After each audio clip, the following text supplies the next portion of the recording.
The dust of Coyote Wash tasted of rust and endings. It settled in a fine red powder on the warped planks of the trading post porch, on the cracked leather of the saddlebags leaning against the wall, and on the shoulders of Ashki Nez. He sat with his back to the sun-baked adobe, his eyes half closed against the glare. He was a man carved from the surrounding mesas, his stillness a language the land understood. 30 years had taught him the value of silence, of watching, of feeling the world through the soles of his moccasins. The wind, a low whisper from the east, carried the promise of a storm, a scouring blow that would wipe the slate clean for a day. He ran a thumb over the raised threads of the blanket folded across his lap. It was a battle coat, woven by his grandmother Shandian, its patterns telling stories of the Dean, the people. Each geometric shape was a prayer, a memory of starlight over Canyon de Chelly, a defiant cry against the bitter march to Huildi. His grandmother's voice was a constant presence in his mind, a steady river beneath the noise of the world. Calmness, she had taught him, is the only armor that cannot be pierced. Do not let another man's chaos become your own. It was a lesson learned in the crucible of loss, a truth he held tighter than any weapon. The world of the white man, the Bilagana, had its own rules, its own frenzied pace. It was a world that had taken much and given nothing but treaties written on brittle paper. He did not seek to be part of it. He sought only to live on the land that was his, to honor the ways of his ancestors, and to keep the memory of their long walk from fading into the dust. The trading post door, hanging crooked on one hinge, flew open with a bang that startled the flies from their lazy circles. A woman stumbled inside, not so much running as falling forward, propelled by a fear that had consumed all her strength. She was young, perhaps 22 summers, with hair the color of sun-cured hay pulled loose from its pins. Her dress, a simple blue calico, was torn at the hem and coated with the same red dust that covered everything. But it was her eyes that held Ashki's gaze. They were wide with terror, yet in their depths, a desperate fire still burned. She was a cornered animal, but not a broken one. She pressed herself against a stack of flour sacks, her chest heaving as she fought for breath. Through the open doorway, 3 men appeared, their shapes dark against the blinding sunlight. They did not hurry. Their movements were lazy, confident, the predatory saunter of men who knew their power was bought and paid for. The first, a man with a bloated face and a stained duster, grinned, showing yellowed teeth. His name was Silas, and his cruelty was as plain as the sweat stains on his hat. The other 2 were shadows, blank-faced and carrying their pistols with an easy familiarity. The air in the small trading post grew thick and still. The proprietor, a nervous man named Miller, froze behind his counter, his hands hovering over a crate of tinned peaches. This was Beaumont Kane's business, and in this part of the territory, what Kane wanted, he got. His ambition stretched along the iron rails of the new railroad, a shadow falling over homesteads and tribal lands alike. These men were the instruments of that ambition. Silas took a step toward the woman.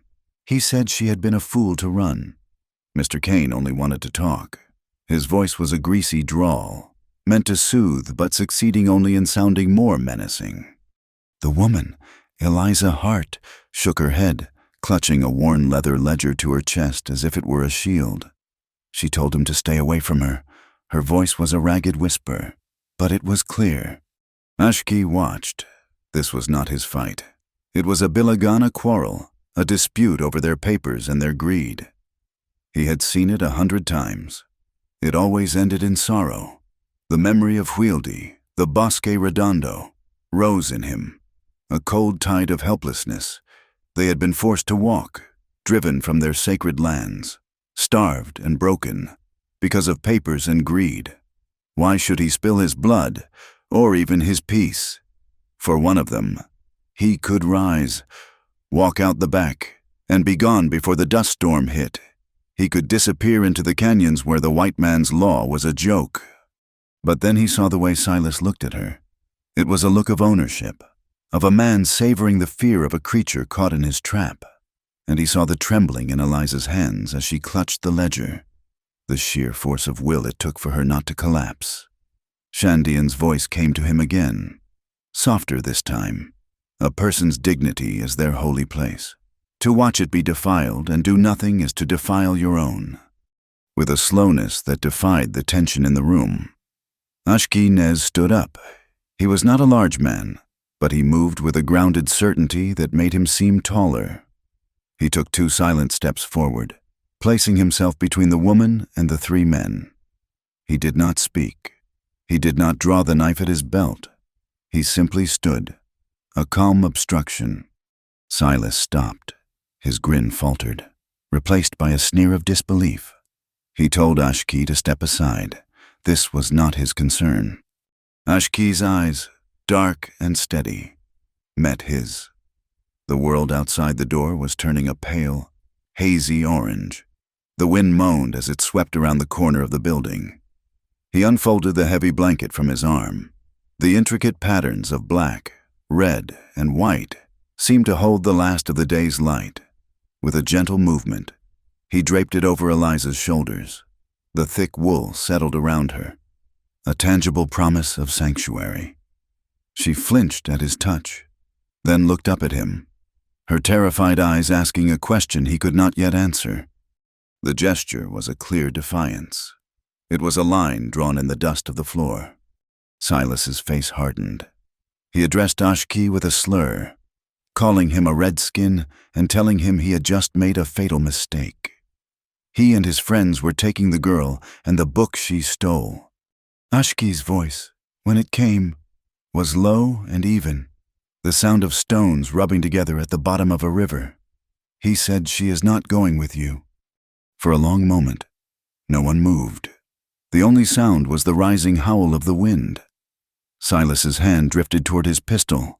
The 2 men behind him shifted their weight, their eyes darting from Ashki to the door. They were bullies, not fighters, and the Navajo's unnerving calm was something their simple brutality could not understand. He did not look afraid. He did not look angry.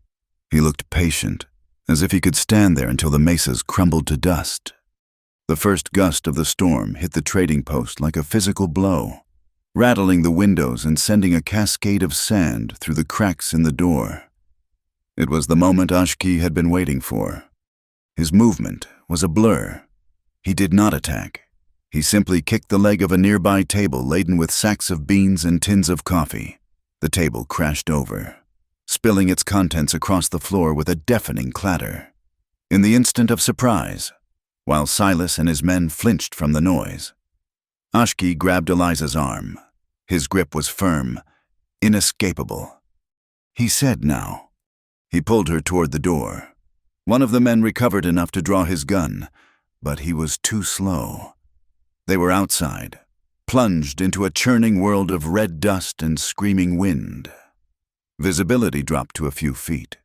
The sun was gone, blotted out by the storm. The angry shouts of the men were instantly snatched away by the gale. As they ran, stumbling through the thickening sand, Eliza's grip on the ledger loosened. It fell open in her hands, the pages whipping wildly in the wind. On the last page of a long column of figures, next to the elegant signature of Beaumont Kane, was a dark, greasy smudge. It was the clear, unmistakable impression of a thumbprint, a mark of illiterate certainty on a document of sophisticated theft. Ashki pulled her on, his body a shield against the worst of the wind. The trading post vanished behind them, swallowed by the storm. They were alone, 2 strangers bound by a single act of defiance, running from a man's greed into the raw, unforgiving heart of the desert. The battle coat, a shield woven with the prayers of his grandmother, whipped around them, a beacon of impossible hope in the growing darkness. The journey for justice had begun. Not with a gunshot, but with the quiet unfolding of a blanket. The storm died as quickly as it had been born. Its fury spent. It scoured the landscape and moved on, leaving behind a world washed clean and silent under a sky suddenly crowded with stars. The air was cold now, sharp with the scent of damp sage and wet earth. The mesas rose around them like the bones of sleeping giants, their stark silhouettes etched against the deep indigo of the night. Ashki stopped, his head tilted, listening not just with his ears but with his entire body. There was no sound of pursuit, only the low whisper of the wind settling in the canyons and the distant, lonely cry of a coyote. He had put enough distance and chaos between them and Cain's men for now. But the night and the desert were enemies of a different sort, patient and unforgiving. Eliza leaned against a slab of sandstone, her breath still coming in ragged bursts. The battle coat was a heavy weight on her shoulders, but its warmth was a comfort against the sudden chill. She looked out at the vast, intimidating darkness, a landscape that seemed to swallow the light of the stars. Back east, a night like this would have been filled with the sounds of crickets and frogs. Here, the silence was a presence, a vast emptiness that made her feel terrifyingly small. Ashki turned to her. His face was unreadable in the faint starlight. He said, "We must find water." He spoke as if it were the simplest thing in the world, like finding a street in a city. He started walking again, his steps sure and quiet on the rocky ground. Eliza pushed herself away from the rock and followed, her city shoes slipping on the loose gravel. He led her not in a straight line, but in a winding path that seemed to follow an invisible logic. He paused to crumble soil between his fingers, to study the curl of a dry leaf on a stunted bush. He pointed to a faint line of darker green vegetation clinging to the base of a rock formation. He said, "Where these grow? Water is near. It drinks deep." He followed the line of plants into a narrow arroyo, a dry wash carved by countless flash floods. The sand was still damp from the recent storm. After a few hundred yards, he stopped and began to dig with his hands at a place where the wash curved. Eliza watched, bewildered. A foot down, the sand grew dark and cool. Then a small puddle of cloudy water seeped into the bottom of the hole. Ashki let it settle, then scooped some into his cupped hands. He tasted it first, then nodded. He offered her the first drink. The water was gritty and tasted of minerals, but it was the most wonderful thing she had ever tasted. It was life. They drank their fill, and Ashki filled a small water skin he carried at his belt. As they rested, he pointed to a series of delicate tracks in the damp sand near their small well. He said, "Coyote, they are hunting, but they will not trouble us. They fear men more than they need them." He showed her how the tracks were different from a dog's, the way the pads were aligned, the purposeful stride. He said, "To live here, you must learn to read the land. It is a book that tells you where to find shelter, where to find water, and where to find your enemies." Eliza looked from the tracks to Ashki's calm face. In a few short hours, her world had been stripped down to its most basic elements: thirst, fear, and the quiet presence of the man who had saved her. He was teaching her a new language, one written in dust and stone. She was a woman who understood numbers and ledgers, the neat, predictable lines of a balance sheet. This world was all curves and shadows, instinct and survival. For the first time, she felt a flicker of something other than terror. It was a fragile, tentative curiosity. They walked on through the night. The cold deepened, seeping into their bones.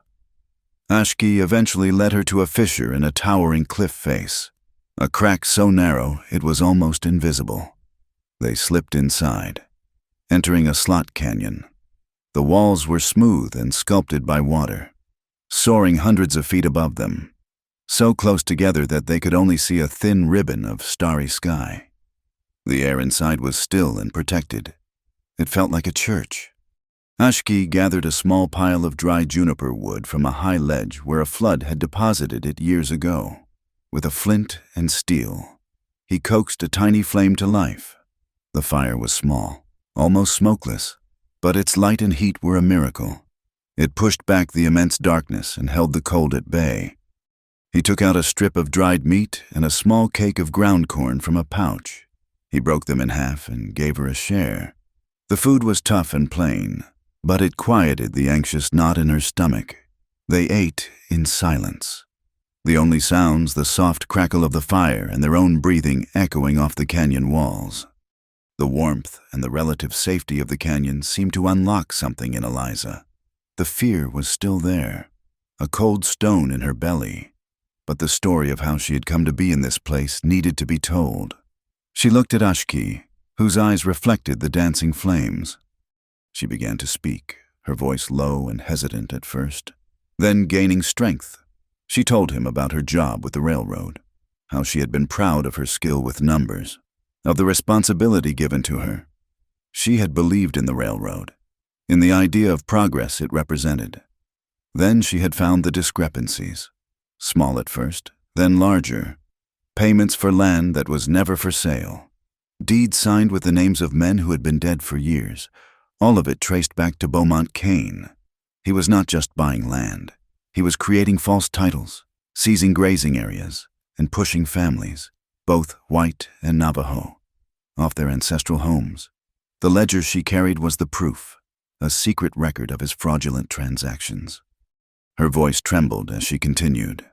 When Mr. Kane realized she knew, he had tried to buy her silence with promises of wealth. When that failed, he tried a different approach. He was a widower, a powerful man. He had offered her marriage. It was not a proposal of love. It was a threat, a way to own her, to bind her to him and his secrets. He would have made her a prisoner in a fine house, her life another one of his possessions. Running was the only choice she had left. When she finished, a heavy silence settled between them. Ashki stared into the fire, his expression unchanged. For a moment, Eliza worried he had not been listening, that he thought her a fool for getting involved in such dangerous affairs. But then he spoke, his voice quiet. He said, "My grandmother, Shandin, was a weaver. She taught me that a life is like a rug. There are threads of joy and threads of sorrow. Sometimes, another person tries to force a dark thread into your pattern, to make it ugly, to make it theirs." He looked at her then, his gaze direct and clear. He said, "You refuse to let him. You cut his thread. That is not foolishness. That is strength." He told her about Shandin, about her wisdom and her resilience in the face of suffering. He said she survived the long walk to Huildi. She watched many of our people die from starvation and sickness. The soldiers tried to break her spirit, to fill her with fear and hate, but she would not let them. She told me that your dignity is the one thing no one can take from you unless you give it away. She would sit and weave, her face calm, even when her heart was breaking. She said calmness is an armor. A man who is shouting has already lost the battle. A man who is still, who watches, who thinks, he is the one who holds the power. Hearing him speak of his grandmother, of the immense sorrow his people had endured, put her own fear into a new perspective.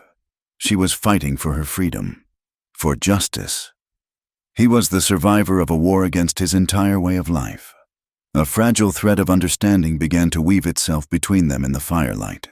They were from different worlds, but they both knew what it was to be hunted. As dawn approached, painting the thin strip of sky above them in shades of pearl and rose, Ashki extinguished the fire and scattered the ashes. It was time to move again. He stepped outside the canyon entrance to scout the path ahead. Eliza stood and stretched, her muscles stiff and sore. The battle coat felt less like a borrowed thing now, more like a part of her own fragile defense against this harsh world. Ashki returned a few minutes later, his face grim. He knelt, pointing to a set of prints in the sand not far from the canyon's mouth. They were not the clumsy boot prints of men like Silas. These were the tracks of a single man wearing moccasins, a man who moved with a light, efficient grace. The print was deep, the stride long and confident. "He is a tracker," Ashki said, his voice low. "Ute, I know his work. Kane has not given up. He has sent a wolf after us, not his usual dogs." Eliza's heart sank. A skilled tracker, in this vast, open land. A man like that could follow them anywhere. Their desperate flight had just become a calculated hunt. She looked at Ashki, expecting to see defeat in his eyes. Instead, She saw a new alertness, a sharpening of his focus. The challenge had been met. He looked from the tracks toward the rising sun, which was beginning to cast long shadows from the mesas. He said, "We will not outrun him, so we must outthink him." His eyes met hers, and in them she saw not a promise of safety, but a shared resolve, a flicker of trust, born in the desperation of the trading post and nurtured by the shared warmth of a small fire, had taken root. It was a thin and delicate thing, but in the unforgiving light of the desert morning, it was all they had. They traveled for another day, moving east toward the jagged blue line of the Chuska Mountains. Ashki navigated through a maze of canyons and across sun-blasted plains, always finding the hidden paths, the routes that offered the most cover. He was no longer just fleeing. He was leading them to a specific place, a sanctuary he called the Camp of the Cottonwoods. They arrived as the sun was setting, casting long, peaceful shadows across a narrow valley. A small, clear stream cut through the land, and along its banks grew a grove of ancient cottonwood trees, their leaves rustling like 1,000 quiet conversations in the evening breeze. Nestled amongst the trees were several hogans, traditional dome-shaped dwellings made of earth and logs, their doorways facing east to greet the morning sun. The air smelled of wood smoke, roasting meat, and the damp, sweet scent of the stream. It was a place of deep and abiding peace, a world away from the dust and violence of Coyote Wash. An old woman emerged from the largest hogan. Her face was a beautiful map of wrinkles, each line telling a story of laughter, sorrow, and survival. Her silver hair was tied back in a traditional bun, and she moved with a slow, deliberate grace that belied her age. This was Shandian, Ashki's grandmother. She was not the frail woman of his stories, but the living heart of this small community. Her dark eyes took in the scene before her grandson, weary but unharmed, and the strange white woman standing beside him, wrapped in the family's battle coat. There was no surprise in her expression, only a deep, knowing calm. She looked at Eliza, not with suspicion, but with a searching gaze that seemed to see past the torn dress and the fear to the person huddled within. Ashki spoke to her in the soft, flowing cadences of the Dine language. He explained what had happened in a few short, direct sentences. Shandian listened, her head nodding slightly. When he finished, she stepped forward and placed a warm, dry hand on Eliza's arm. Her voice was like the rustling cottonwood leaves, soft but clear.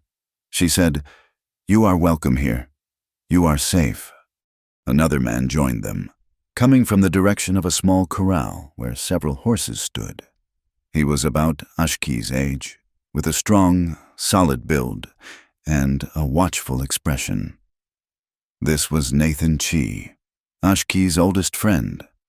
He greeted Ashki with a firm clasp of the arm, a silent exchange of respect and concern passing between them. His eyes, however, lingered on Eliza.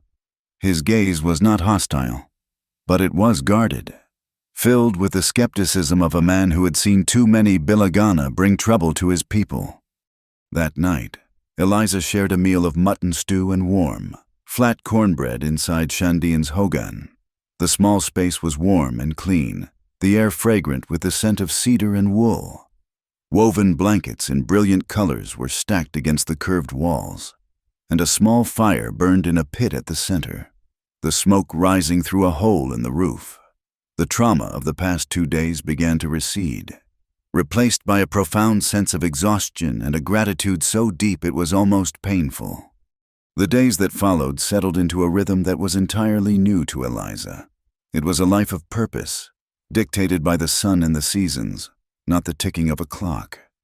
Shandian, seeing the restlessness beneath Eliza's exhaustion, gently guided her into the work of the camp. She took her to a large, upright loom where a half-finished blanket was stretched. The pattern was complex, a series of interlocking diamonds and crosses. Shandian showed her how to pass the shuttle, how to tamp the threads down with a wooden comb, how to feel the tension of the wool with her fingertips. At first, Eliza's hands were clumsy. She was used to the precise, intellectual work of numbers, not the physical, intuitive labor of the loom, but she persisted. The rhythmic thump of the comb, the soft scrape of the shuttle, the earthy smell of the lanolin in the wool. All of it began to soothe the frayed edges of her nerves. She found a strange comfort in the simple, honest work, in creating something beautiful and useful with her own hands. Shandian would watch her, offering a quiet word of correction or a nod of approval. She told Eliza that weaving is like thinking. You must see the pattern in your mind before you can make it in the world. You are weaving your own story now.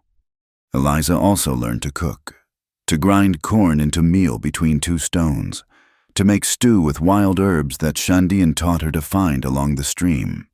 She watched the women perform a small ritual of thanks each morning, sprinkling a pinch of sacred corn pollen to the four directions, a quiet acknowledgement of the earth's generosity.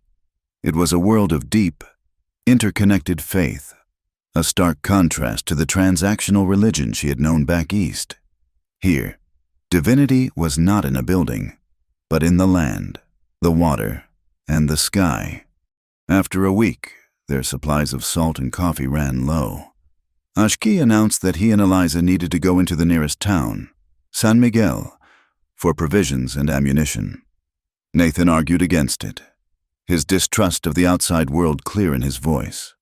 He said it is too dangerous. Cain's men will be looking for you. Ashki was resolute. He said we cannot hide forever, and we need to know what Cain is planning. Eliza, though frightened at the prospect of leaving the sanctuary of the camp, agreed. Hiding would not stop Cain. The ledger in her bag was a weapon, and it was useless if they did not learn how and when to use it. San Miguel was a single dusty street baked by the sun, lined with false-fronted wooden buildings. It was a town built on desperation and hurry, a place where money was the only law that mattered.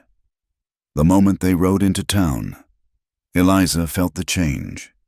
The peaceful silence of the camp was replaced by the noise of shouting men, the clang of a blacksmith's hammer, and the tinny, mournful music drifting from a saloon. The stares started immediately. Men stopped their conversations to watch them pass.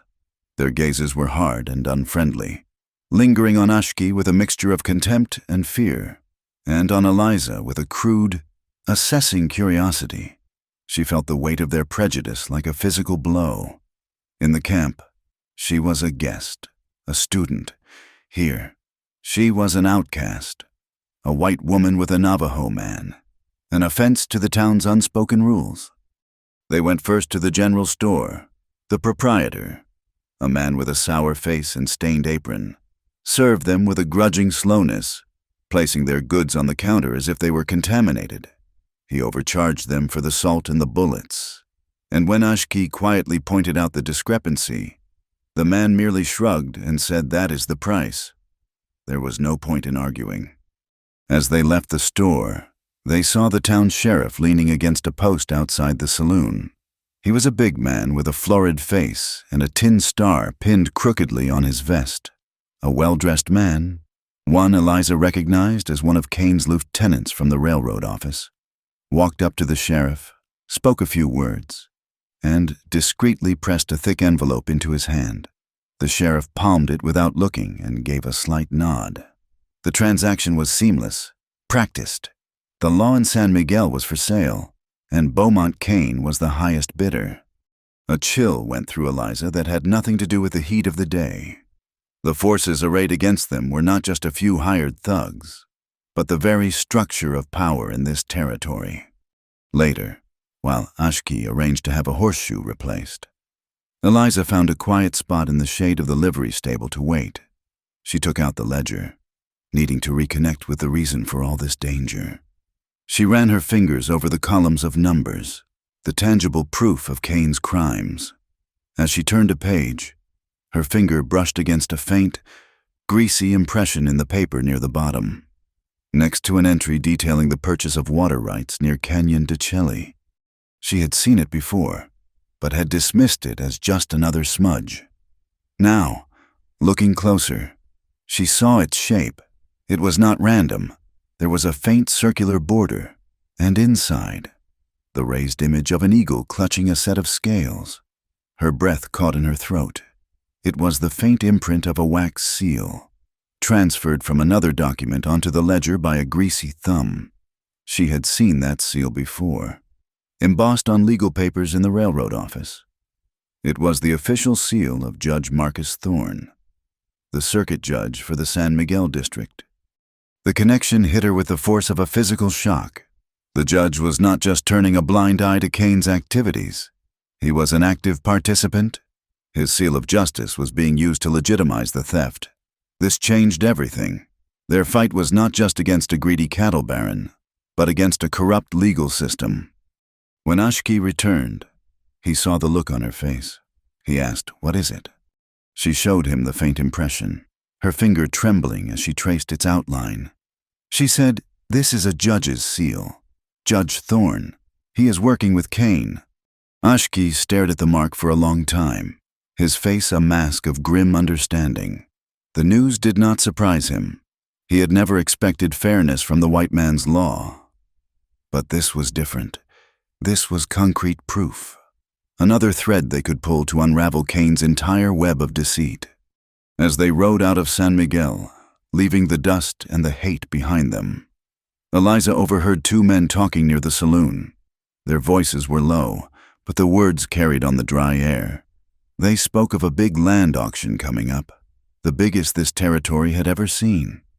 Beaumont Kane was putting up thousands of acres, prime grazing land with good water. The deeds were all freshly signed and stamped by the judge himself. The final piece of the puzzle clicked into place. The ledger was not just a record of past crimes. It was the key to preventing a future one. Kane was about to consolidate his power, to use his stolen deeds to gain legal, irreversible control of the land. They did not have much time. Their small, personal fight for survival had just become a race against the clock to save a future for countless others. The community at the camp had given her a safe place to heal. Now, with this new knowledge, she understood that true safety could only come from confronting the source of the sickness, not just hiding from its symptoms. The news from San Miguel settled like a shroud over the peaceful camp. The auction was not a distant threat. It was a blade poised to fall. That evening, as the fire crackled and the cottonwood leaves whispered secrets to the stars, Nathan returned from a long ride, his face set in grim lines. He had followed the trail of a supply wagon and had seen the place they called Crow's Gulch. It was a box canyon, easily defended, where a dozen of Kane's men were camped. But they were not just guarding supplies. He had seen women there, he said, his voice low with disgust. Mexican women from a village to the south whose lands had been seized, and a few young Dine women who had been taken while gathering herbs. They were being held, forced to cook and serve the men, their spirits being broken day by day. Eliza listened, the ledger in her lap feeling as heavy as a tombstone. The numbers and names on its pages were not abstract entries anymore. They were connected to this, to the faces of the women Nathan described, to the casual cruelty of a man who saw people as nothing more than assets to be used and discarded. Her fear, a constant companion since she fled the railroad office, was suddenly eclipsed by a hot, sharp anger. Ashki watched her. He saw the shift in her eyes, the hardening of her jaw. He saw the girl who had stumbled into the trading post transform into a woman ready to fight. He knew, without a word being spoken between them, that they could not leave those women in that canyon. To expose the fraud in the ledger while ignoring the human suffering it caused would be a hollow victory. The decision was made in the quiet understanding that passed between the three of them. This was a risk that had to be taken. Shandine, who had been listening from her place by the fire, said nothing against it. Her silence was a form of consent, an acknowledgement that sometimes peace must be defended with action. They prepared as the moon rose, a silver sliver in the dark sky. Ashki gathered weapons, his bow and a quiver of arrows fletched for silence, his knife and a sturdy rifle. Nathan did the same. Ashki then approached Eliza, holding out a small, heavy pistol. It was simple, a Colt Peacemaker, its metal cool and businesslike. "He said you may need this." His voice was steady, practical. He showed her how it worked, how to load the cartridges, how to pull back the hammer, how to aim. Her hands felt clumsy and alien holding the weapon. The weight of it was the weight of a choice she never wanted to make. She looked at him, her eyes wide with apprehension. "He said aim for something big, something that is not a man, a horse, a wagon, the ground. Frighten them. Make them run. Do not try to kill. Killing is a sickness that is hard to cure." Before they left, Shandian called Ashki to her side. She pressed a knife into his hand. It was old, its handle worn smooth from use, the blade of dark, forged steel. It was the knife she used for skinning game, for cutting roots, for severing the threads on her loom. She said, "This is not a weapon for hate. It is a tool for cutting what is rotten, for freeing what is tangled. Use it with a clear heart." Her words were not just for him, they were for all of them. A blessing on their dangerous mission. The ride to Crow's Gulch was a journey through a world of shadows. They moved without speaking, their horses' hooves muffled on the sandy soil. The air grew colder as they climbed into the rocky highlands, smelling of pine and cold stone. Ashki led them to a high ridge overlooking the Box Canyon. Below, a single large campfire burned, a malevolent orange eye in the darkness. It cast flickering shadows on a large tent, a supply wagon, and a dozen rough-looking men who were drinking and laughing loudly. Near the back of the canyon, tethered like animals, was a smaller, ragged tent from which no light or sound emerged. That was where the women were being held. The plan was born of Ashki's intimate knowledge of such places. Nathan, the strongest of them, would circle around to the far side of the canyon, on Ashki's signal. A low owl hoot. He would send a few boulders crashing down the scree slope. The diversion would draw most of the men. In the confusion, Ashki would move through the camp, a silent shadow, to neutralize the guards who remained. Eliza's task was the most vital. She was to go to the main tent, where a lamp still burned. Kane's men were careless. Nathan had seen one of them carrying a leather portfolio. It had to contain the maps and plans for the land auction. After securing the portfolio, she was to go to the women's tent and cut them free. They tethered their horses and moved down the slope on foot, ghosts in the moonlight. Every snapped twig, every dislodged pebble sounded like a thunderclap in the tense silence. Eliza's heart hammered against her ribs, a frantic drumbeat against the quiet night. She clutched the cold metal of the pistol in her coat pocket, its weight both a burden and a strange reassurance. They took their positions. Time seemed to stretch and thin. Eliza crouched behind a cluster of boulders, watching the fire, the men's faces ugly and distorted in the dancing light. She thought of their laughter, their casual cruelty, and the fear the women in that tent must be feeling. Courage, she told herself, was not the absence of fear. It was just putting fear in its proper place, behind the thing that had to be done. Ashki's owl hoot was so perfect, so natural, that for a moment Eliza thought it was a real bird. An instant later, a deafening roar echoed from the far side of the canyon as Nathan sent the rocks tumbling. The men at the fire jumped to their feet, grabbing rifles and shouting in alarm. Most of them ran toward the sound of the rock slide, their boots crunching on the gravel. As Ashki melted into the shadows of the camp, Eliza took a deep breath and ran, her body low to the ground. Toward the main tent, the canvas flap was open. Inside, a single lantern cast a warm glow on a crude table. And there it was, a handsome leather portfolio, embossed with Beaumont Kane's initials. She snatched it up.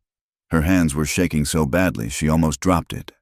She tucked it securely under her arm and slipped back out into the night.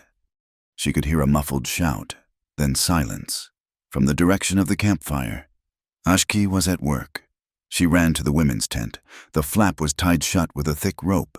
Using the knife Shandian had given Ashki, which he had passed to her, she sawed at the fibers.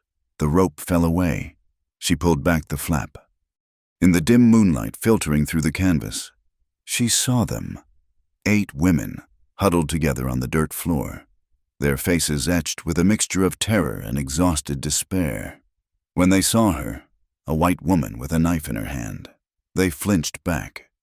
Eliza's voice was a ragged whisper. "She said, I am here to help you. We have to go, now." One of the men who had stayed behind, a big man with a greasy beard, came around the corner of the tent.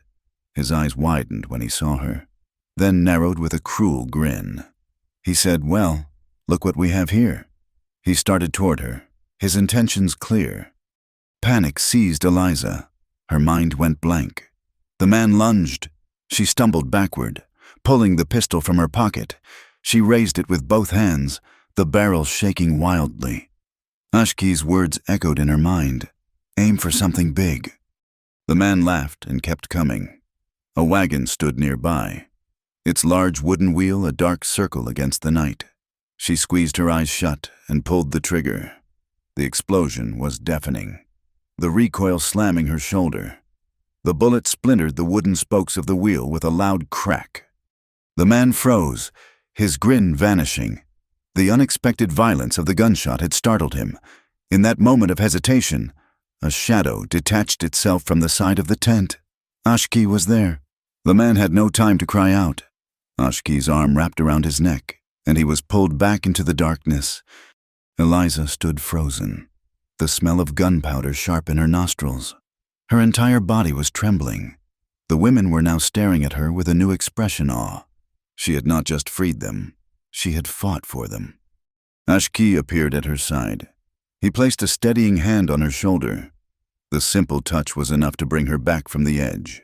It was a silent acknowledgement of what she had done, of the line she had crossed. His voice was calm.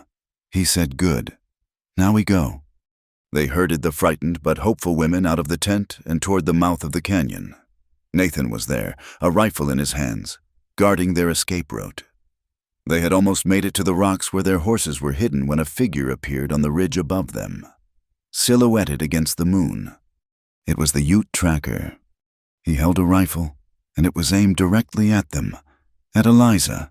There was no escape. They were caught. Ashki pushed Eliza behind him, shielding her with his body. He stood perfectly still, facing the man on the ridge.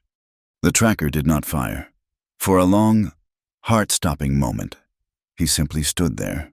Then, slowly, deliberately, he lowered the barrel of his rifle. He gave a single, almost imperceptible nod in Ashki's direction. Ashki returned the gesture. A silent conversation had passed between them, a message of debts and loyalties that transcended the conflict of the moment. The tracker turned and vanished into the darkness as silently as he had appeared. They did not wait to understand.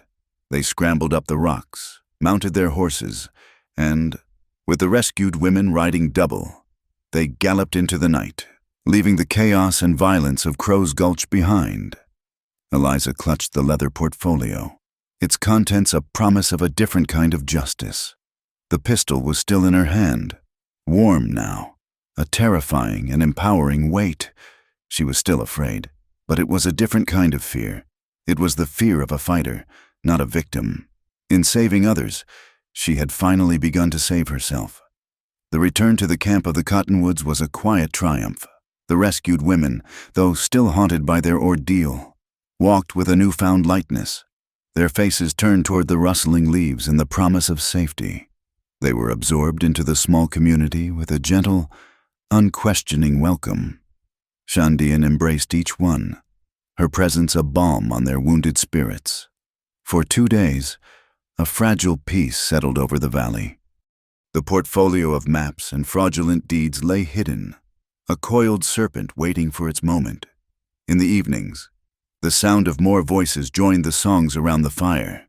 It felt like a healing, a small victory against the darkness that Beaumont Kane was spreading across the land. The attack came at dawn, the hour of ghosts and new beginnings. There was no warning. One moment, the sky was the soft gray of a dove's wing. The next, it was torn apart by the thunder of hooves and the crack of rifles. Kane's men did not ride in yelling like wild men. They came with a cold, terrifying efficiency. a dozen riders appearing from the mouth of the valley as if summoned from the earth itself. They were not there to fight. They were there to destroy. They set fire to the hay stored for the horses, sending a pillar of thick black smoke into the clean morning air. They drove the small herd of sheep into the stream, their shots echoing off the canyon walls. It was an act of pure malice, a message written in fear and destruction. Ashki and Nathan were the first to react, grabbing their rifles and returning fire from the cover of the rocks. Their shots were precise, aimed to drive the attackers back, not to start a massacre. Inside the main hogan, Eliza worked with the other women to herd the terrified children to the back, away from the doorway. Shandian stood in the entrance of her own dwelling, her face a mask of sorrowful calm. She was not a warrior, but she would not cower. She was the heart of this place, and she would not let its spirit be broken by terror. A stray bullet, fired indiscriminately by one of Cain's men, ricocheted off a stone near the doorway. A splinter of rock, sharp as a shard of glass, flew through the air and struck her high on the chest. She did not cry out. She simply staggered back, a hand pressed to the wound, her calm expression finally clouding with pain. The raid was over as quickly as it began. Seeing that they had made their point, the riders galloped away, their cruel laughter swallowed by the thunder of their horses. They left behind a scene of chaos, a burning haystack, scattered sheep, and a silence more terrifying than the noise of the attack. Ashki found his grandmother inside her hogan, lying on her sleeping pallet. Eliza was already there, trying to stop the bleeding with a strip of clean cloth. The wound itself was small, but it was deep, and Shandian's breathing was shallow. The light was already beginning to fade from her eyes. She looked at Ashki, and her gaze was not one of pain, but of profound love and a deep, weary acceptance. He knelt beside her, his hands, usually so steady, trembling as he took hers. The guilt that washed over him was a physical force, a crushing weight that stole the air from his lungs. This was his fault. He had brought this trouble, this violence, to her doorstep. He had brought Eliza here, and in doing so, had painted a target on the one place he held sacred. Shandian seemed to read his thoughts. Her fingers tightened weakly on his. She spoke in the Dine language, her voice a fragile whisper. "Do not carry this. My path was woven long ago. This is but the final thread." She turned her eyes to Eliza, who was weeping silently. "And you," she said, her voice now in English for Eliza's benefit. "You are a weaver now, too. You must finish your pattern." Through the rest of the day and into the long, cold night, they kept vigil. Nathan and the others guarded the camp, but no one returned. Cain had delivered his blow. Inside the hogan, the air grew thick with the scent of burning cedar and the low, murmuring sound of prayers. They did not try to save her body with the white man's medicine. They helped to ease the journey of her spirit with the old songs, the ancient words that had guided the Dine through sorrow for generations. She passed just as the moon reached its highest point, a sliver of cold, white light in the sky. Her last breath was a quiet sigh, a release. The deep lines of pain on her face softened into a final, profound peace. The pillar of Ashki's world had crumbled. In the days that followed, a terrible silence fell over him. He performed the necessary rituals of mourning with a numb precision, but his spirit had withdrawn to a place no one could reach. He moved like a shadow, his eyes dark with a pain so deep it was bottomless. He saw his grandmother's face in the flickering fire, heard her voice in the rustling of the cottonwoods, and every time, the guilt returned, a serpent coiling in his gut. The long walk had not broken his people's spirit, but this single death felt as if it had broken his. One evening, he found Eliza by the stream, staring into the dark, swirling water. He stood behind her, a figure carved from the surrounding darkness. His voice, when he finally spoke, was rough, devoid of all its former warmth. He said, "You must go." Eliza turned to face him. His face was a mask of anguish. She said, "What are you talking about?" He took a step back, as if her presence was a physical pain. He said, "I can take you to the fort at Wingate, or to the rail line. Far from here. You will be safe. I have brought this on you. On her. On all of us. Everything I touch is now tainted with Cain's poison." His words were stones, each one a testament to his guilt. He was trying to protect her, but he was doing it by severing the one connection that was holding him together. He was consumed by the old fear, the fear of loss, so great that he would choose to be alone rather than risk it again. Eliza looked at him, at this strong, calm man now shattered by grief. She saw past the guilt to the love that was fueling it, and in that moment, her own fear and grief fell away, replaced by a fierce, unwavering clarity. She stepped forward, closing the distance he had tried to create between them. She reached out and took his hand.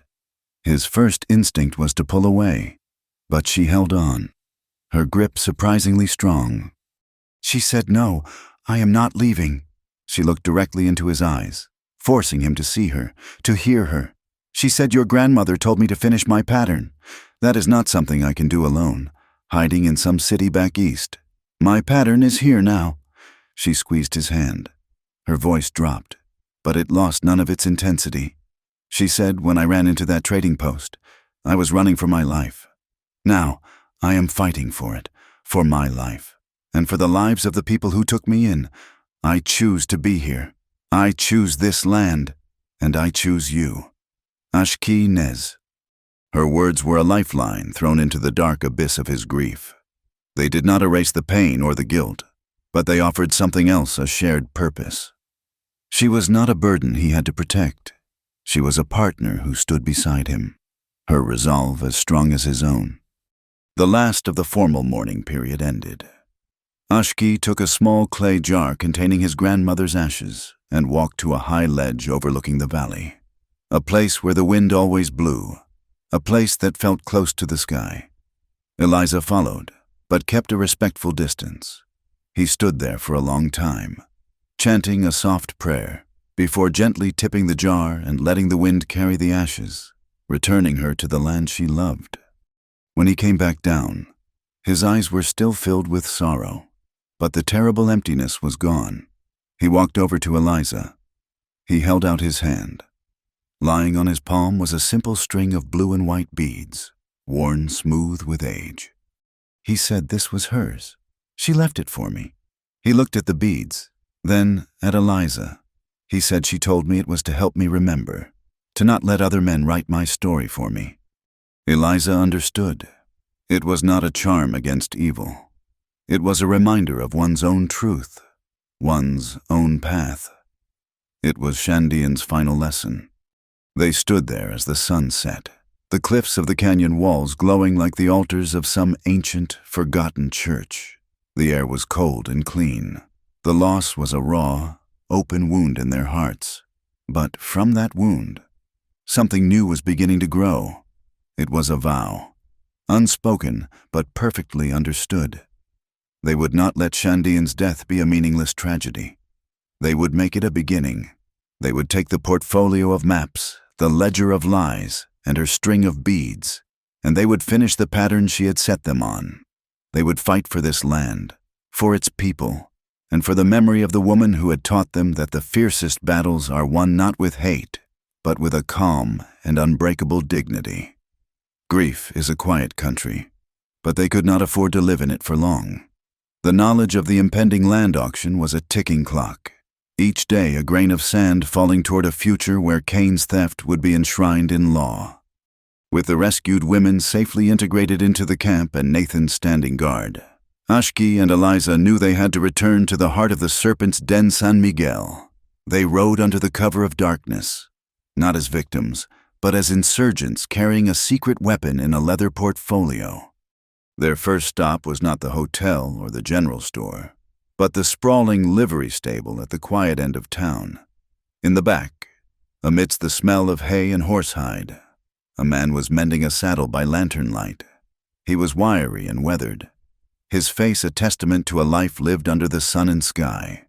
This was Lupe Reyes. a vaquero whose family had grazed their cattle in the southern plains for 100 years, long before the territory had a name, until Beaumont Kane arrived with his fraudulent papers and his hired guns. Lupe had lost everything but his pride and his thirst for justice. He looked up as they entered, his hand never ceasing its work with the awl and thread. He nodded to Ashki, a greeting between men who understood each other without many words. He had known this day was coming. When Eliza laid the portfolio on the workbench and opened it to reveal the maps marking his family's stolen land, his dark eyes burned with a cold fire. He traced the lines of his ancestral pastures with a calloused finger.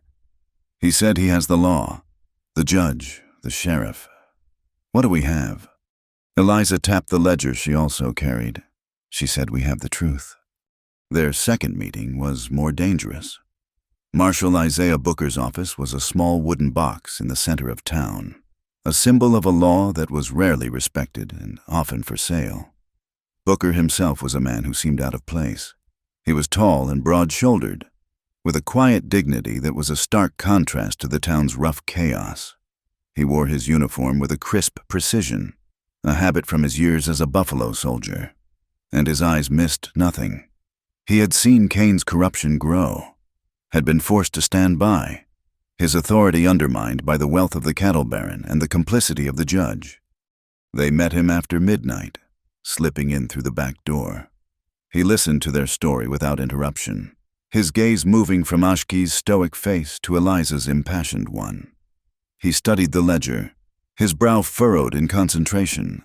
He examined the faint imprint of the judge's seal, a ghost of a crime, and nodded slowly. He said, I have seen this man's work for 2 years. I have seen families driven from their homes. I have seen good men hang their heads in defeat, but my hands have been tied. The paperwork was always in order. He looked down at the ledger. He said this book unties them. But it was not enough to simply present the evidence. Kane and the judge would deny everything, bury the ledger in legal challenges, and use their power to discredit them. They needed more. They needed a public spectacle, an event so undeniable it would force the townspeople to finally choose a side. And so, in the dim lamplight of the marshal's office, a plan began to form, a desperate gamble with 2 sharp prongs. The first was Eliza's. She, with her knowledge of Kane's bookkeeping, would lead a raid on the Silver Spur rail station office, the nerve center of Kane's operation. They would not just steal the main ledgers.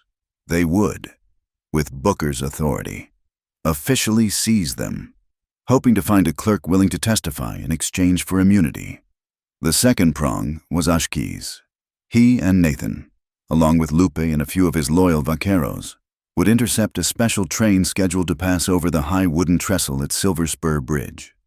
The train was not carrying passengers. It was carrying the cattle and property seized from the very lands Kane was about to auction off, a final insult to the families he had ruined. Booker listened, his face impassive. When they finished, he was silent for a long time. Then he looked at them, a flicker of something long dormant in his eyes. He said, the auction is in 2 days. The train is scheduled to cross the bridge tomorrow night. The station will be busy, preparing the manifests. It is the perfect time. He stood and walked to the window, looking out at the dark, sleeping town. He said, tomorrow night, I will be called away on urgent business at the far end of the county. I will be very busy, and I will be very hard to find. It was not a promise of help, but something far more valuable, a promise to look the other way, to give them the one thing they needed most, a chance. They left the marshal's office and found a place to wait for the coming night, a small, abandoned adobe hut on the edge of town, its roof long since collapsed, leaving it open to the sky. The stars were a brilliant, glittering canopy overhead, so close it felt as if you could reach up and touch them. The distant, tinny sound of a piano from a saloon was the only reminder of the world they were about to confront.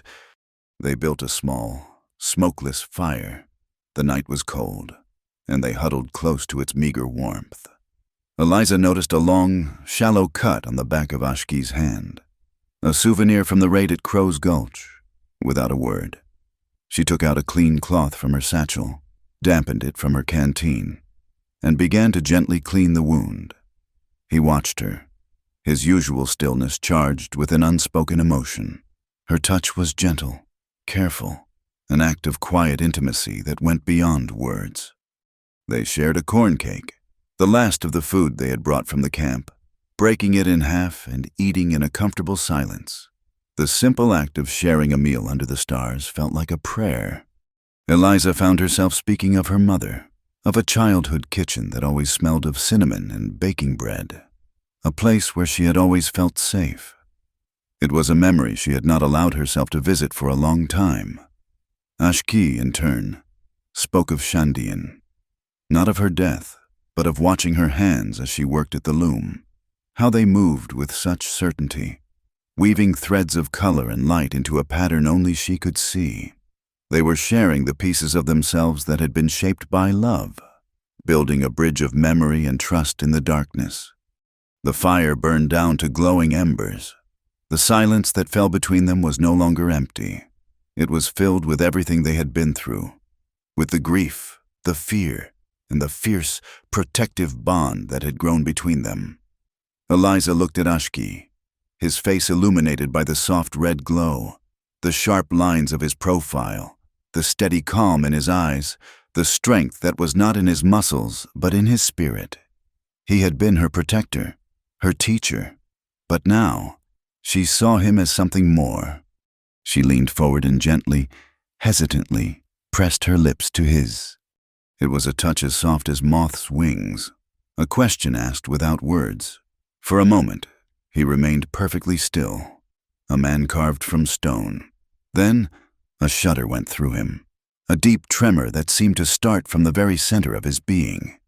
He did not pull her closer, but the hand resting at his side clenched into a tight fist, a sign of the immense effort of his restraint.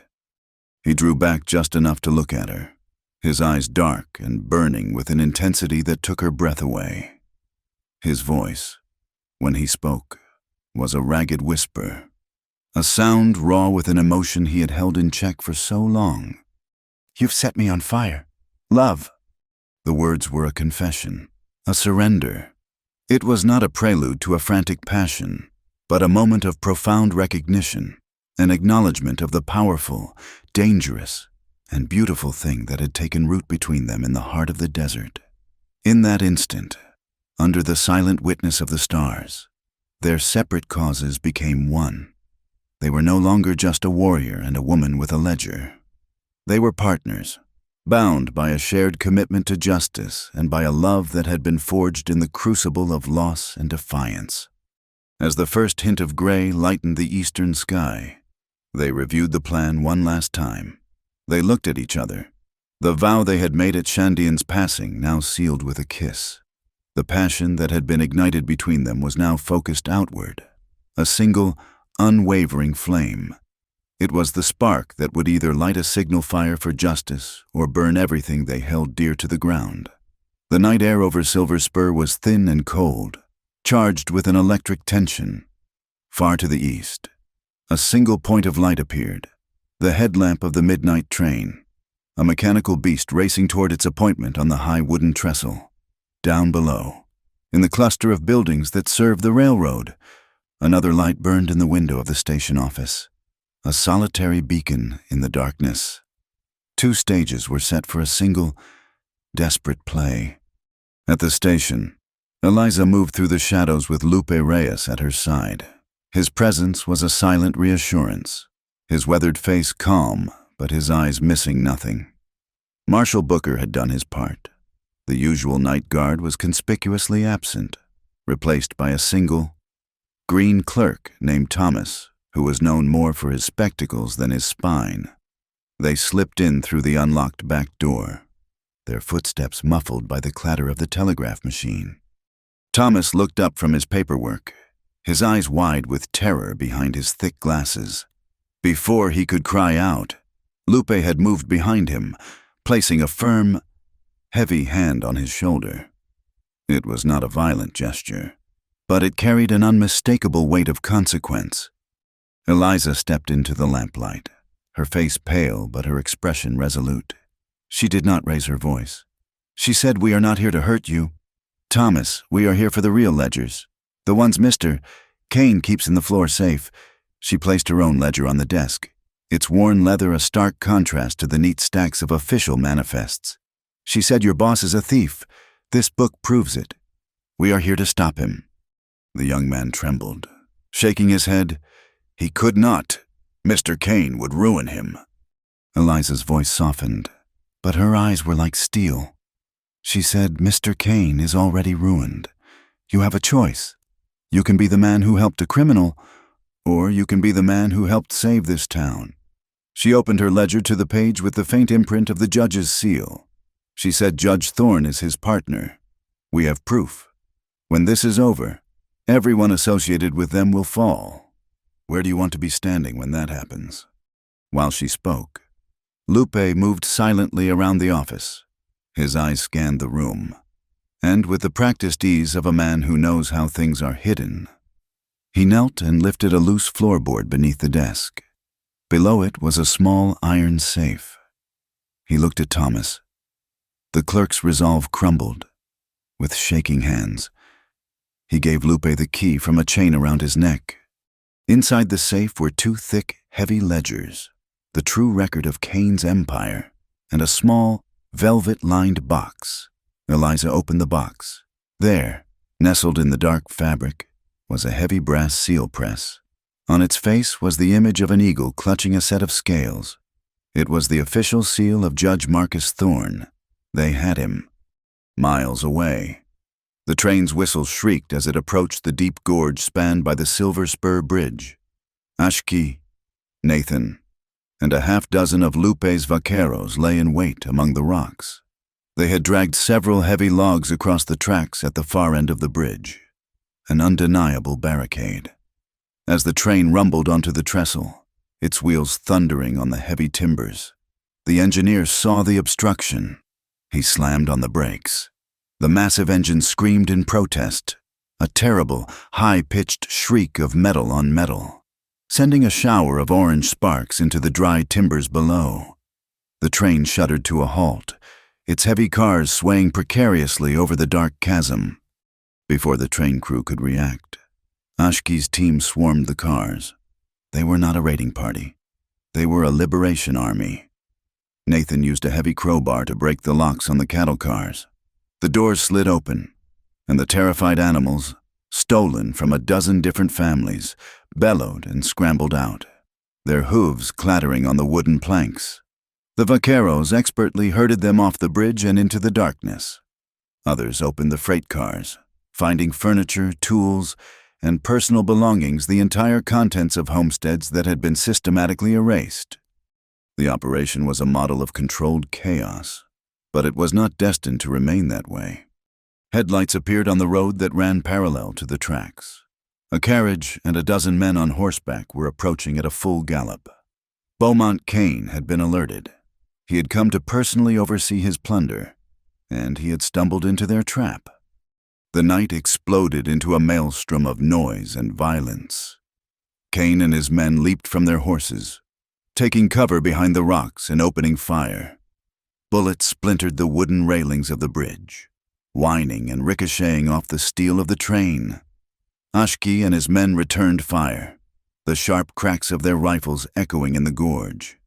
A stray shot from one of Kane's men shattered a lantern hanging from the caboose. It fell to the planks, spilling burning oil. A small flame flickered, then greedily licked at the dry, creosote-soaked wood.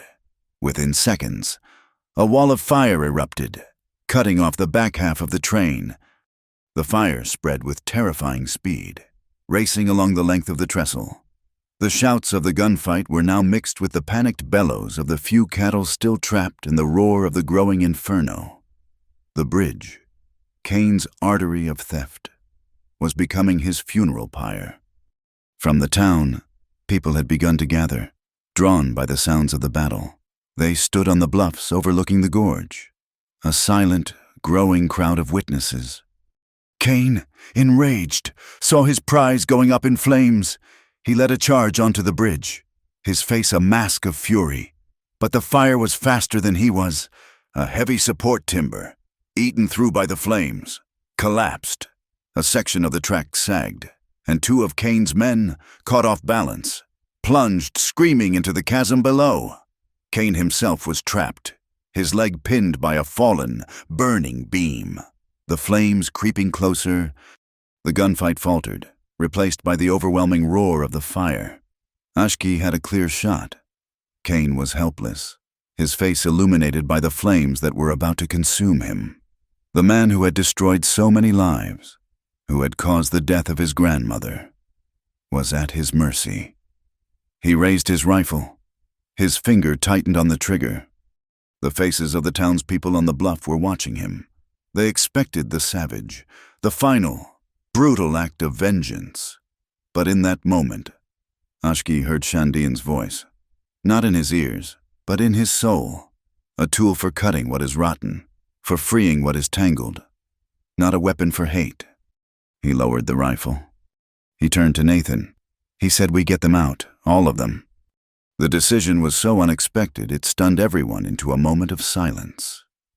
Then, Ashki and Nathan moved, not toward Cain, but toward two of Cain's own men who were trapped near the flames, their faces wild with terror. They began pulling them back, away from the collapsing section of the bridge. One of Cain's most loyal gunmen, seeing his boss pinned and Ashki's back turned, raised his pistol to take the killing shot. He never fired. From the shadows of the rocks, another shot rang out.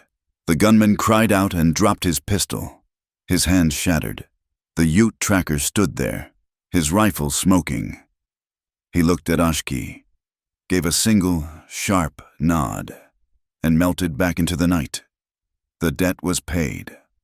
The moral force of Ashki's action was more powerful than any bullet. The townspeople on the bluff began to surge forward, their fear replaced by a sudden, overwhelming sense of shame and admiration. Lupe's vaqueros, following Ashki's lead, began helping their enemies, pulling the wounded away from the flames. At that exact moment, two figures appeared at the edge of the crowd. Marshal Isaiah Booker, no longer busy at the far end of the county, had a firm grip on the arm of a sputtering, terrified Judge Thorne. Booker's voice boomed over the roar of the fire. He said, "Beaumont Cain, by the authority of the Arizona Territory, you are under arrest for fraud, theft, and conspiracy." Eliza stepped out of the crowd, the captured ledgers in her arms. She walked to the edge of the bluff, her face smudged with soot, but her eyes blazing with a righteous fire. She looked down at Cain, still pinned by the beam, his empire burning around him. She opened one of the ledgers. Her voice, clear and steady, carried across the gorge.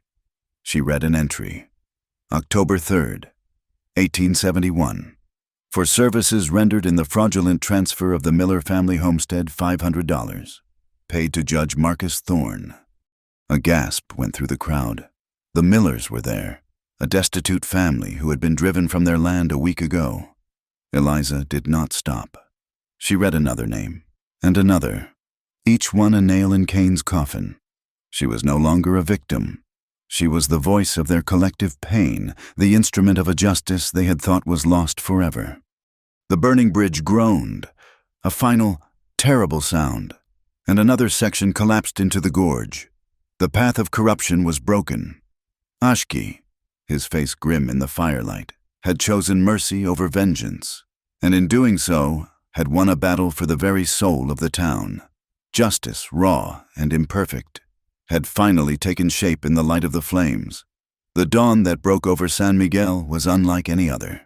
The sun rose on a town that had been fundamentally altered, not by a storm or a fire, but by a shift in its own soul. The smoldering ruins of the Silver Spur Bridge stood as a stark monument to the night's events, a black, broken scar on the landscape. But in the dusty streets, something new was taking root. The suffocating fear that had been the town's daily bread was gone, replaced by a nervous, uncertain, but undeniable sense of possibility. Beaumont Cain had been pulled from the wreckage of the bridge, his leg crushed by the burning timber. He was a prisoner now, his reign of terror ending not with a bang, but with the pathetic whimpers of a man in pain. Judge Thorne was held in the marshal's office. his face a mask of indignant fury, his blustering threats falling on deaf ears. The tide had turned. Justice, however, was a complicated machine, and its gears were rusted from disuse. With the circuit judge disgraced, Marshal Booker, with the tacit consent of the town's stunned and humbled leaders, convened a provisional hearing. It was not a formal trial, but a grand jury of sorts, an assembly of the people to hear the evidence and decide the course of action. The saloon was cleared of its tables and chairs, its floor swept clean of the previous night's debris, and transformed into a makeshift courtroom. Sunlight streamed through the dirty windows, illuminating the swirling dust motes, making the entire proceeding feel both momentous and profoundly fragile. The whole town seemed to be there, packed into the room and spilling out into the street. They were not a mob crying for blood. They were a quiet, sober assembly of witnesses, their faces a mixture of shame, curiosity, and a dawning hope. Eliza was the first to be called. She walked to the front of the room, the heavy ledgers clutched in her hands. She was not the terrified girl who had run from Kane's men. She stood tall, her voice clear and steady as she was sworn in by Marshal Booker. She did not speak of her own fear or of the threats against her. She spoke of facts, with methodical precision. She opened the ledgers and began to read. She unraveled the complex web of Kane's corruption, translating the cold, hard numbers into a devastating story of theft and deceit. She explained how Kane had used the railroad's expansion as a cover, creating shell companies and forging documents to claim land he had no right to.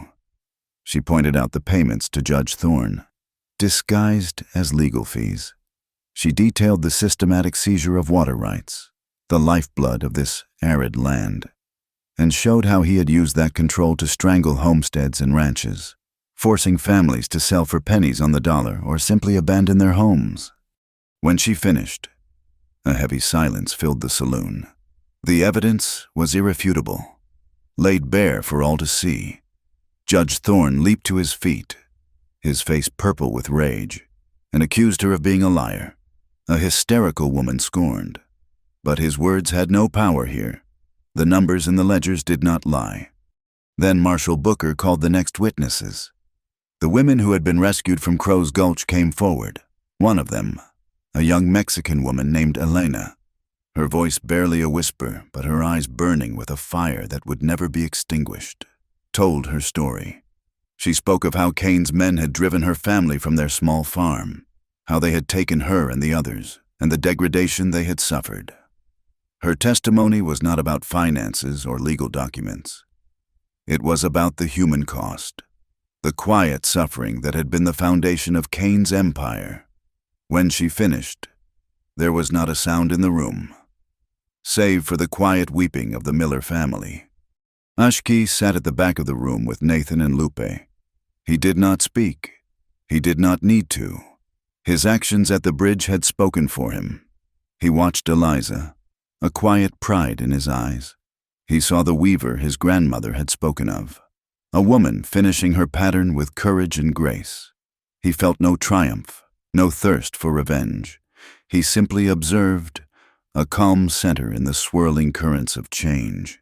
He knew that this was only the beginning. Kane had powerful partners in the territorial capital, men who would not see their profitable enterprise dismantled without a fight. Justice was not a single event, but a long, hard road. That night, as Kane lay under guard in a locked storeroom behind the general store, his arrogance returned. Believing he could still bluff his way out, he made his final, fatal miscalculation. The storeroom was where Marshal Booker had stored the mountain of confiscated documents, the original deeds and papers seized from the rail station. Seeing his chance to destroy the evidence against him, Kane used a small lamp to set fire to a pile of papers. But the dry, dusty room, filled with brittle paper and wooden crates, went up in flames with an explosive force he had not anticipated. The fire engulfed the room in seconds. In his panic to escape, the injured Kane stumbled and fell, a heavy crate of tinned goods toppling over and pinning his good leg. He was saved from the flames by the quick actions of the guards, but not before his own fire had seared his arms and face. He had survived, but he was a broken man. His body and his empire turned to ash by the same self-destructive fire. He was a victim of his own desperate greed, a tragedy of his own making. The events of the last 24 hours had broken the spell of fear and apathy that had held San Miguel in its grip. The next day, the town council met. This time with new members at the table, Lupe Reyes representing the displaced Mexican families, and a respected Dune elder who had come with Nathan. Ashki was invited, but he deferred, saying that Nathan spoke for his people. A new spirit of cooperation, born of shared crisis, was in the air. A plan was put forth, not to return all the land that was a legal tangle that would take years to unravel, but to take the vast tracts that Cain had not yet sold and lease them back to the families who had been displaced, both Dine and White, for a nominal fee. It was an imperfect solution, a compromise, but it was a start. It was an acknowledgement of a shared community, a shared future. After the hearing, as Eliza was helping Marshal Booker catalog the salvaged evidence, a timid voice called her name. It was Thomas, the young clerk from the rail station. His face was pale, and he wrung his hands nervously. He said he was ashamed. He knew what Cain was doing was wrong, but he had been too afraid to speak up. He said he was a good bookkeeper, and he knew where all the hidden accounts were. He offered to work, for no pay, to help Eliza and the marshal unravel the full extent of Cain's network. He did not want forgiveness, only a chance to do something right. Eliza looked at the young man and saw not a coward, but someone who had found his courage late. She accepted his offer. The healing of a community, she was learning, was built on such small, individual acts of redemption. Later that evening, Marshal Booker walked into his office, where Judge Thorne sat under guard. He carried the heavy brass seal press. He placed it on the desk in front of the judge. Booker said, "Your service to this community is over. Marcus," he picked up the seal, the symbol of the authority Thorne had so thoroughly betrayed, and locked it away in his desk. The simple action was a final, quiet punctuation mark on an era of corruption. As dusk settled, painting the sky in soft shades of purple and orange, Eliza and Ashki stood on the bluff overlooking the town.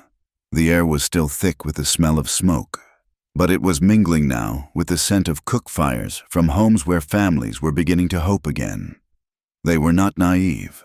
They knew Cain's powerful friends would not simply disappear. The fight for a lasting justice was far from over.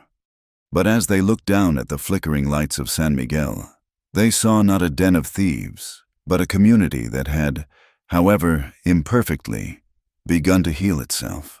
They had walked through fire, faced loss, and had come out the other side, not unscathed, but unbroken. A fragile dawn had arrived, and with it, the quiet, shared promise of whatever would come next. The aftermath of a storm is not peace, but a profound and weary quiet. In the weeks that followed the fall of Beaumont Cain, the town of San Miguel existed in that quiet, taking stock of its broken pieces and cautiously beginning to imagine a new shape for itself, for Ashki and Eliza. The victory felt less like an ending and more like the clearing of a path. The question that lingered in the still air was where that path would lead. They did not wish to stay in the camp of the Cottonwoods, a place now forever shaded by the memory of Shandian's death. Nor did they belong in the dusty streets of San Miguel. They sought a place that was neither, and yet a little of both.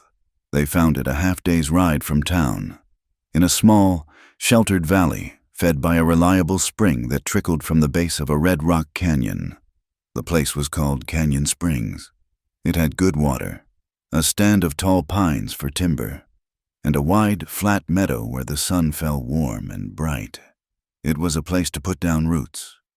Building their home was a slow and deliberate conversation between two worlds.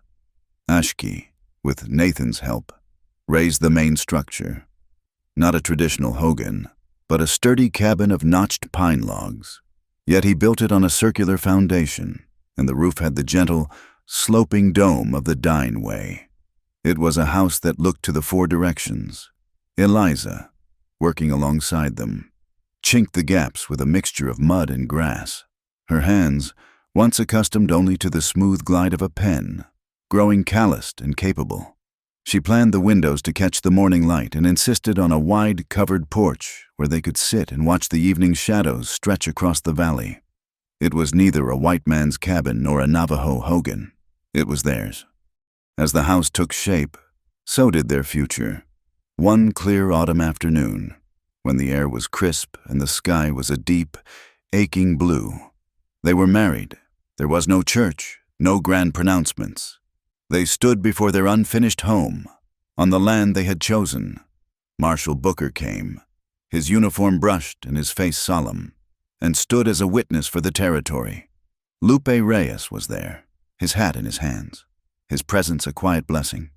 Nathan came, and with him, a Dine elder, a singer of the old songs, the town's new pastor, a young, earnest man who believed his God was big enough for all kinds of people, read a simple passage from his book. Then the Dine elder chanted a blessing, his voice rising and falling like the wind in the canyon, asking the holy people to grant them a long life and a beautiful trail to walk together. They exchanged no rings, only a quiet vow, a promise understood in two languages and witnessed by the friends who had become their family. Their new family, however, was not yet complete. Among the women rescued from Crow's Gulch was a small, silent girl of about 7 named Maria. Her parents had been killed when Cain's men seized their small plot of land south of the border. In the camp, the child had been like a ghost, her large, dark eyes watching everything, her voice never rising above a whisper. She had attached herself to Eliza, following her like a shadow, watching her as she worked at the loom that had been moved from Shandian's hogan to their new home. One evening, as Eliza was showing her how to card wool, Maria spoke for the first time, asking in a small voice if she could stay. The question was not directed at Eliza, but at the empty space beside her, as if she were too afraid to ask for anything for herself. Eliza looked at Ashki, who had been carving a piece of wood on the porch. He had been watching them, his face unreadable. He put down his carving, came inside, and knelt before the small girl. He did not speak, but simply held out his hand. After a long moment, Maria placed her tiny, trembling hand in his. The decision was made. Love, they were both learning, was not a feeling to be possessed, but a responsibility to be met. Maria became their daughter. Time began to flow in the rhythm of the seasons. Spring brought the hard work of plowing the meadow and planting corn. Squash and beans, the 3 sacred sisters of the Dine. Ashki taught Eliza how to read the soil, to know when it was ready, and they planted the seeds together, a shared prayer for the future. That summer, as the corn grew tall and green, Eliza's own life came into full bloom. She gave birth to a son, a healthy, strong-limbed boy with his father's calm eyes and a tuft of his mother's sunny hair. They named him Ho-Ho, a Dine word that meant peace, balance, and the beauty of a world in harmony. Their family was now a tapestry woven from 3 different threads, creating a pattern that was new and strong. With 2 children to care for and a homestead to run, Eliza's life was full, but she saw a need that went beyond her own small family, the children of the displaced families. Both Dine and Mexican had no school, no access to the world of letters and numbers that she knew was a form of power. She started a school. It had no building and no bell. It was simply a blanket spread under the shade of a large cottonwood tree by the spring. Every morning, a small group of children would gather, Maria among them, and Eliza would teach them their letters using a charred stick on a smooth piece of slate. She taught them to add and subtract, and she read to them from the few books she owned. It was a small act, but it was an act of profound hope, a planting of seeds in the minds of the next generation. Their home became a crossroads. Nathan was a frequent visitor, often bringing news from the Danelands and sitting for hours in comfortable silence with Ashki on the porch. Lupe Reyes would ride up from the south, his saddlebags filled with chilies and stories, his laughter echoing in the small valley. And once a month, Marshal Booker would make the ride from San Miguel, his official visit an excuse to escape the confines of the town and share a meal with the friends he had made in the fire. Their porch was the meeting place of the New West, a place where a Navajo, a vaquero, a former buffalo soldier, and a schoolteacher from the East could sit and speak not as representatives of their people, but as friends. But the land was a hard partner. The second summer after they settled, the rains did not come. The sky remained a pale, unforgiving blue day after day. The spring slowed to a trickle, and the corn in the meadow began to curl and yellow. The specter of drought, the ancient enemy of all who live in the desert, settled over the valley. The conflict was no longer against a greedy man, but against the vast, impersonal power of nature itself. They dug the spring out, deepening the pool, but it was not enough. Ashki, using the knowledge passed down through generations, showed them how to find seeps of water at the base of the cliffs, how to collect the precious drops. They rationed their use, every bucket of water measured and precious. Lupe and his people, who had also settled nearby, shared what they had, and they, in turn, shared their meager harvest. The crisis did not break them. It forged their new community into something stronger, a bond tempered not just by a shared enemy, but by a shared struggle for survival. They were learning that freedom was not just the absence of oppression, but the presence of cooperation. One hot afternoon in late summer, as the fate of their crop hung in the balance, Marshal Booker rode into the valley. He was not on a social call. He carried a letter, an official dispatch with a seal from Washington. He read it aloud as they gathered on the porch. The letter stated that, based on the evidence provided by the citizens' hearing in San Miguel and the confiscated ledgers, the federal government was launching a full investigation into the land grant practices of the entire territory. A special prosecutor had been appointed. The network of powerful men who had backed Beaumont Kane was about to be exposed to the harsh light of federal scrutiny. Their small, desperate fight on a burning bridge had sent a shockwave all the way to the nation's capital. That evening, as if in response to the news, the sky finally broke. Dark, heavy clouds rolled in from the mountains, and the first fat drops of rain began to fall, kicking up the dust and releasing the sweet, earthy smell of the desert after a long thirst. It was not a storm, but a slow, steady, life-giving rain. Ashki stood on the porch, his infant son asleep in his arms, watching the waters soak into the grateful earth. Eliza came and stood beside him, Maria holding her hand. They watched the rain, listening to its soft, drumming rhythm on the roof of the home they had built together. Happiness, Eliza thought, was not a destination. It was this, the hard, honest work of your own hands, the love of a family you had chosen, the quiet strength of friends. It was the simple, profound beauty of the rain falling on a thirsty field of corn. It was the harvest of a life planted in courage and watered with hope. 3 autumns had come and gone, each one painting the cottonwood leaves in the valley a more brilliant shade of gold. The raw, unfinished look of the homestead at Canyon Springs had softened, settling into the landscape as if it had always been there. The pine logs of the cabin had weathered to a gentle silver, and a thick vine of wild roses, planted by Eliza, now climbed the posts of the porch. The fields they had planted in desperation were now a patchwork of gold and green. The corn harvested and stacked, the squash ripening on the vine. The spring still trickled from the rocks, a steady, faithful heartbeat for the small community that had taken root around it. The children were the truest measure of the passing time. Hozo was now a sturdy toddler of 3, his laughter a constant echo in the valley as he chased butterflies with the clumsy determination of the very young. Maria, at 10, had shed the silent, haunted shell of the girl they had rescued.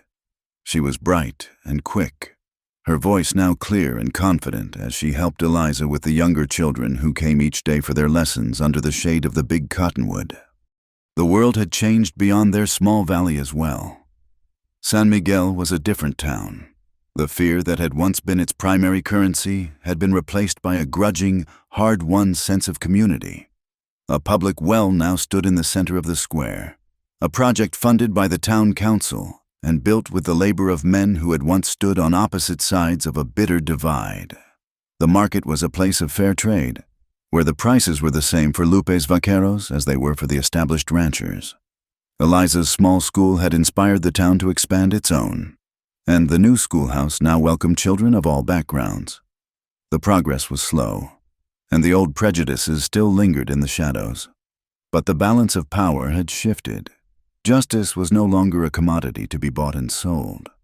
One afternoon, as a cool wind blew from the distant, snow-capped peaks, carrying the first clean scent of winter, Marshal Booker rode into the valley. He no longer looked like a solitary lawman holding a fragile line, but a respected elder of the community.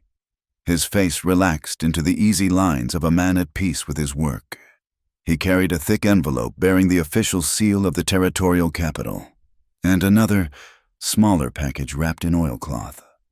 They gathered on the porch, Ashki, Eliza, Nathan, and Lupe, who was visiting for the week.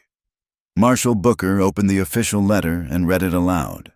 The federal investigation, prompted by their actions 3 years prior, had concluded. The grand jury had handed down its indictments. The powerful men in the capital who had been Beaumont Kane's silent partners were named and charged. Every land deed signed by Judge Thorne and backed by Kane's forged paperwork was declared null and void. The letter ended with a final, stunning provision: a significant portion of the contested lands, including the sacred grounds near Canyon de Chelly, was being officially returned to the stewardship of the dying people. A long, profound silence followed the reading. It was not a victory that could be celebrated with cheers. It was too heavy for that. Bought at too high a price, it was a vindication, a slow, grinding turn of a great wheel that had finally come to rest on the side of justice. Nathan looked out at the valley, his eyes shining with unshed tears, and simply nodded. Then Booker handed the oilcloth package to Ashki. He said a man left this in town for you, said you would know who it was from. Ashki unwrapped it carefully. Inside, nestled on a bed of soft rabbit fur, was a simple flute, carved from a piece of river willow. It was smooth and unadorned, but perfectly made. With it was a small piece of paper, on which a message had been written in a neat, careful hand. The note was short. It said, "For the boy. The debt is paid. Friendship remains." Ashki knew at once who it was from: the Ute tracker, a man bound by his own code of honor, who had balanced the scales of his life in this final, quiet gesture. A conflict that had begun with a rifle pointed at them on a dark ridge had ended with a gift of music for their son. Ashki held the flute, a symbol of a peace he had never expected to find. That evening, the chill in the air drove them to build a large fire in the meadow. The stars emerged, a cold, diamond-sharp dust scattered across the immense blackness of the desert sky. The children, wrapped in warm blankets, sat close to the flames, their faces glowing with a mixture of firelight and wonder. Ashki, with Hozo sleeping peacefully in his lap, began to tell a story. He did not speak of the long walk or of the battles his people had fought. He spoke of his grandmother, Shandian. He told the children how she could read the patterns in the clouds and predict the rain, how she knew the names of all the plants and what they were for, and how she believed that weaving a blanket was a way of weaving beauty into the world. He was passing on her spirit, ensuring that the true legacy of his people, a legacy of wisdom and resilience, would not be forgotten. A little way off, Eliza sat with Maria and 2 other children from the valley. A book lay open in her lap, and by the light of a lantern, she was reading to them, her voice a soft, steady murmur against the crackle of the fire. She was no longer just a teacher of letters, but a guardian of stories, opening up new worlds for children who had once been taught that their own world was small and without hope. Maria and another boy, Lupe's youngest son, soon grew restless and began a game of chase along the banks of the stream, their laughter like the chiming of small bells in the quiet night. Eliza watched them, a deep, quiet happiness settling in her heart. She looked over at Ashki, who was watching her as well. Their eyes met across the flickering flames, and, in that shared glance, the entire journey of the past 4 years was present. The terror of the trading post, the desperate flight into the storm, the first shared meal in the slot canyon, the grief that had almost broken them, and the hesitant kiss under a canopy of stars. It was a lifetime lived in a handful of seasons. They had come to this land seeking escape and had found a home. They had fought for justice and had discovered community. Their love had not been a magic spell that vanquished evil. It had been something quieter and far more powerful. It had been the anchor that held them steady in the storm, the silent vow that gave each of them the courage to become the person the other needed. It did not save them from the world. It gave them the strength to save themselves, and in doing so, to help build a new one. Later, after the children were asleep and their friends had departed, they stood together inside their cabin. On the main wall, 2 objects hung side by side. One was the battle coat, its woven patterns telling the story of a people's endurance, a warrior's promise of protection. Beside it stood the loom, a new blanket half finished upon it, its threads bright with the colors of the desert dawn. The warrior and the builder, the one who defends and the one who creates, were no longer separate. In this house, in this family, they had become one. Ashki gently placed the Ute tracker's flute on the mantel beneath them, a final note of peace in their shared song. They had found their hozo, their balance, not in a perfect world, but in the beautiful, imperfect life they had woven together, thread by patient thread. Thank you for listening to our story. Please comment where you are listening from so we can all connect and share our thoughts. And do not forget to subscribe to my channel Wild West Tales, like the video, and support us further by pressing the hype button so this story in the video can be heard by more people.